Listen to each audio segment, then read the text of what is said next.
मेरा नाम रूपम कुमारी है। हम लोग कक्षा 9 की छात्रा हैं। विकसित भारत जिलाथॉन 2025 के तहत हमारी टीम उत्क्रमित उच्च माध्यमिक विद्यालय ने बायोगैस संयंत्र का निर्माण किया है। इस निर्माण में मेरी सहकारिता।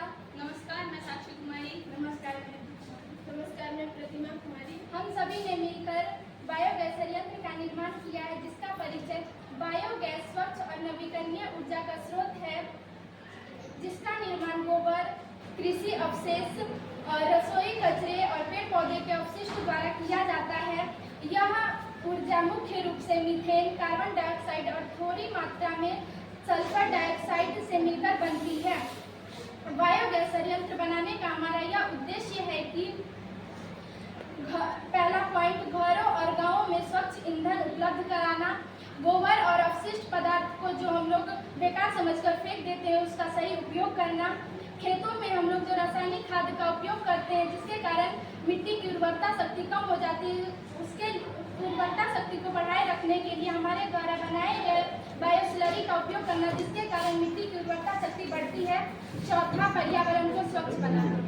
हमारे बायोगैस संयंत्र का कार्य प्रणाली जो है वो है जैविक पदार्थ जैसे गोबर, अगल बगल के सभी कचरे, पौधों के अवशिष्ट कचरे, इन सभी को एक वायुरुद्ध टैंक में डाला जाता है, जिसे ओजोन जीवाणु सभी मिलकर उन अपघटित कर देते हैं तथा उनको एक गैस का निर्माण करके उन्हें दूसरे डब्बे में भेजते हैं, जिसको हम पाइप के माध्यम से ईंधन के रूप में, बिजली के रूप में उपयोग करते हैं तथा जो उसमें अपशिष्ट बच जाता है उसका उपयोग हम खेतों में खाद के रूप में करते हैं, जो खेतों को बहुत ही लाभ प्रदान करता है।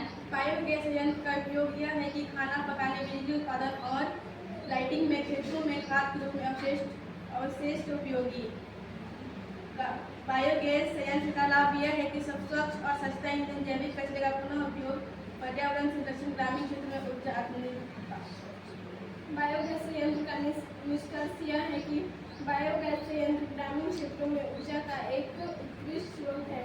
यह न केवल ऊर्जा प्रदान करता है, बल्कि पर्यावरण को भी स्वच्छ रखता है और जैविक खाद के रूप में उपयोगी अपशिष्ट बनाता है।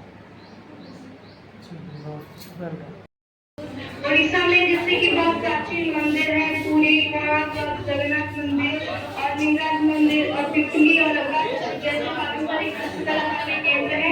चिलिका और शिमलीपाल जैसे बायोस्फीयर रिजर्व ऑक्सफोर्ड का ग्रह है और खनिज संपदा में भी भारत के अग्रणी राज्यों में से एक है और हमारे उड़ीसा में व्यापक गतिविधियां होती है, जैसे कि माइनिंग क्षेत्रों में बहुत सारे खतरनाक जगह हैं जहाँ पे इंसान नहीं जा सकते हैं। यहाँ पे कुछ लोगों को देख के पता लगा सकते हैं कि वहाँ पे ऑक्सीजन लेवल कितना है या फिर कोई खतरनाक गैस है या फिर वाटर लीकेज की संभावना है।